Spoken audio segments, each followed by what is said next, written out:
பாப்பா நேற்று வரும்போதே பார்த்தீங்கன்னா, அம்மா செவந்தி அம்மா எனக்கு மருதாணி அரைச்சி வைக்கிறேன்னு சொல்லிட்டு வைக்கவே இல்லை. எனக்கு நீ மருதாணி அரைச்சி வை இன்னைக்கு அப்படின்னு சொல்லி கேட்டிருந்தா. சரி வச்சிடலாம் சொல்லிட்டு அதை தான் பிச்சுட்டு வந்து ரெடி பண்ணேன். ஆக்சுவலாக எங்கள் பாப்பா வந்து பார்த்தீங்கன்னா, என்னோடய அக்கா, என்னோடய தங்கச்சி, அப்புறம் எங்கள் வீட்டுக்காரோட அண்ணி இவங்களெல்லாம் பார்த்தீங்கன்னா பெரியம்மா, சித்தி இந்த மாதிரிலாம் கூப்பிட மாட்டான். மைதிலி அம்மா, திவ்யா அம்மா, செவந்தி அம்மா இந்த மாதிரி பேர் முன்னாடி வச்சு அதுக்கப்புறம் அம்மான்னு ஆட் பண்ணி அப்படி தான் கூப்பிடுவா. உங்கள் வீட்டில் இந்த மாதிரி குழந்தைங்க இருக்காங்கன்னு மறக்காமல் கமெண்ட்ஸில் சொல்லுங்கள்.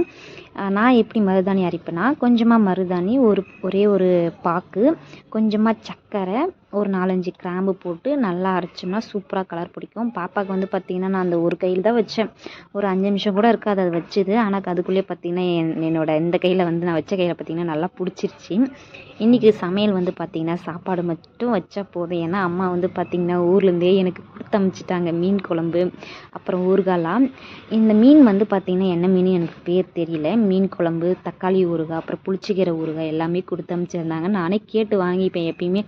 அம்மா ஊருக்கு போயிட்டு வரும்போது இல்லை யாருன்னா போயிட்டு வரும்போது மீன் குழம்பு வச்சு கொடுத்து அனுப்ப சொல்லி கேட்பேன். ஏன்னா இங்கே வந்து கடல் மீன் வந்து கிடைக்கிறதில்ல. இங்கே வந்து இந்த ரோகு, அதுக்கப்புறம் ஜிலேபி இந்த 2 வகை மீன் தான் கிடைக்குமே.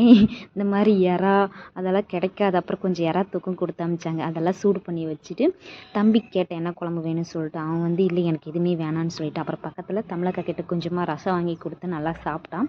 அதுக்கப்புறமேட்டுக்காக தான் நாங்கள் சாப்பிட்டோம். எங்கள் அம்மா வைக்கிற குழம்பு நிஜமாக சூப்பர் செம்ம டேஸ்ட்டாக இருக்கும். நான் பொய்யெல்லாம் சொல்லலை.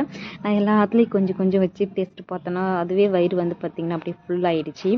அதுக்கப்புறமேட்டுக்கா நானும் மருதாணி வச்சுக்கலாம்னு சொல்லிட்டு ஒரு கையில் வச்சுக்கிட்டே இருந்தேன். இது சக்தி வந்தான். சக்தி அதுக்கு முன்னாடியே வந்துட்டான். அவன் தான் வீடியோ எடுத்தான். அப்படியே ஃபன்னாக போச்சு. ஒரு கையில் நான் வச்சதுக்கப்புறமேட்டுக்கா இன்னொரு கையில் வச்சு விட்றா சக்தி அப்படின்னு சொல்லி கேட்டேன். சரி வச்சு விட்றேன் அப்படின்னா. இந்த மாதிரி வைக்காதடா லேட் ஆகுது, ஒரே ஐடியா சிமெண்ட் மாதிரி பூசிடுறான்னா. அது பார்த்திங்கன்னா இன்னும் லேட் ஆகிடுச்சு. ஆனால் கலர் வந்து பார்த்திங்கன்னா சூப்பராக பிடிச்சிச்சு. நான் அடுத்த வீடியோவில் வந்து காமிக்கிறேன்.